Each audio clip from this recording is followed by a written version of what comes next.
இவதாம்மா சொல்ல சொல்ல கேட்காம நேற்று உடஞ்ச கண்ணாடி அப்படியே குப்பையில போட்டா. இன்னைக்கு அந்த அக்கா ஹாஸ்பிட்டல் அவ்வளோ வலியோட இருக்காங்கன்னா அதுக்கு இவதாம்மா காரணம். ஏமா அப்படி பண்ணீங்க?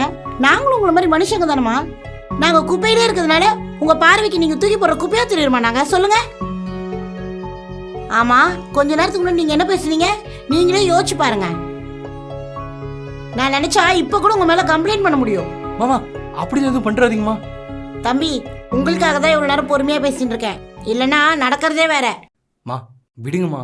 அந்த அக்காவோட ஹாஸ்பிட்டல் செலவுல இருந்து அவங்க திருப்பி வேலைக்கு வர வரைக்கும் எல்லா செலவையும் நாங்களே பார்த்துக்கிறோம். என்ன மீனா, ஓகே தானே?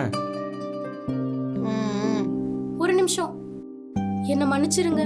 இதுக்கப்புறம் நான் இப்படி பண்ண மாட்டேன். இனிமே குப்பையெல்லாம் தனித்தனியா பிரிச்சு போடுறேன். நீங்க முதல்ல இப்ப சொன்னதெல்லாம் செய்யுங்க, அப்புறம் நான் மன்னிக்கிறேன்.